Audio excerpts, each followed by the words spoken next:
Welcome to How to Build a Lifestyle Business Part 2, Money.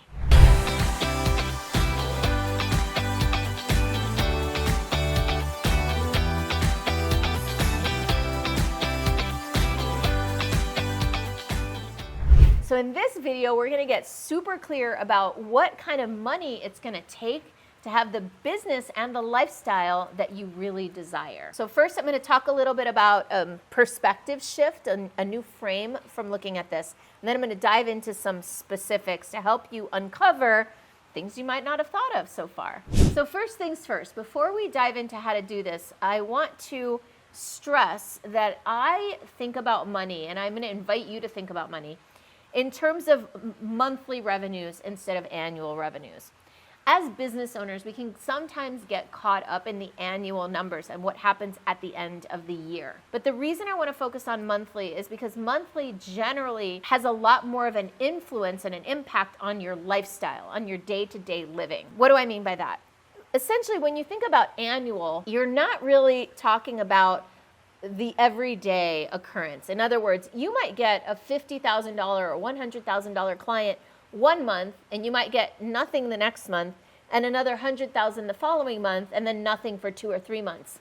Now, at the end of the year, that might look fine on paper, but while you're living it, it often doesn't feel very good, especially if you're in the middle of one of those 0 months. So I want to invite you to start thinking about and focusing on monthly recurring revenue, especially, but monthly revenue primarily, and monthly recurring revenue is a great way to get to your monthly revenue targets. Monthly is a long enough time frame that gives you some spaciousness to generate revenues, but it's also short enough that if you don't hit your number, you're not going to dwell on it. You're going to move on to the next month. So I think monthly is kind of the perfect bite-sized piece to think about revenue. And I think weekly is a little bit too much, because then you might think that you shouldn't take a vacation because you're going to be off for a week and you're going to miss a week of revenues. And I don't want you to get that attached to your revenues that you can't live your life and enjoy yourself. So I think monthly is kind of that perfect. And also I look a lot at quarterly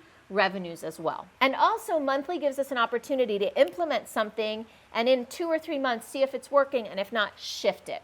So I'm making the case for why to look at monthly revenues. And personally, I'll share that I look at my monthly revenues every single week. In other words, I track key performance indicators with one of my coaches every week, and we're looking at our monthly income number every week. Where are we this month? How are we tracking based on our projections or our desired outcome, which I'm going to share with you more about in a moment. Now, before I dive into the exercise around this, I do want to invite you to take a moment, like my video, subscribe to my channel, and feel free to comment below. Okay, let's start with coming up with some numbers. So I have to credit one of my mentors, Mark LeBlanc, with giving me this kind of 3-pronged strategy with which to look at numbers. He basically invited me to think about 3 numbers. The first number is your minimum.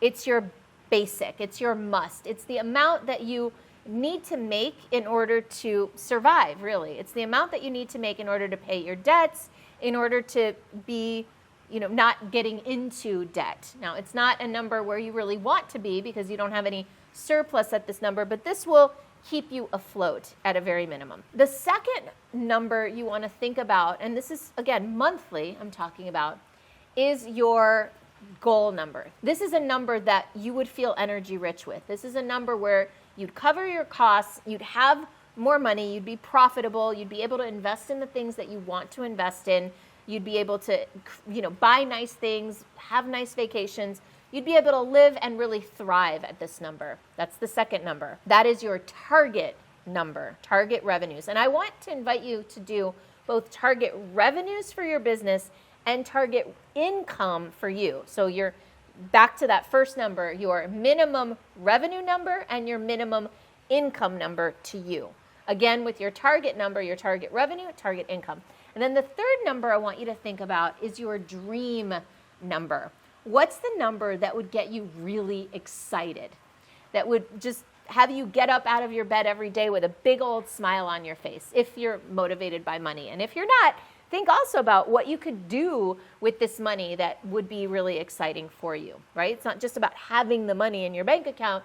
It's about what you can create with the money, what you can build, what you can invest in, what you can give away to. All right, so you've got your minimum must, your target, and then your dream number. So what I like to do is I like to have both my target number and my dream number in my KPIs, key performance indicators, that I'm looking at every week. And whenever I hit my target number at least a few months in a row, then I raise it up to the dream number, and then I create a new dream number. Now, once you have these numbers, you'll want to start breaking them down into activities. So this is probably some of the deeper work that we're not going to dive deeply into in this video, but I do want to invite you to consider that what you can do is once you have a clear target number and dream number, you might want to break this down into actual sales and activities. So for example, I know that to hit my numbers, I need a certain number of inner circle, aka monthly recurring clients, and I'm looking for a certain number of new sales every single month. So based on that, I know that if I generate 1 sale a week, that I'm right on target to hit my dream number, right? So 1 sale a week for me looks like at least having about 4 sales conversations a week to get that 1 sale. So now I know that my goal is to get 4 sales conversations on my calendar every single week, because I know that over time, it'll kind of pan out to about 1 sale a week. Now, I hope that was helpful for you and that gave you something to get excited about financially.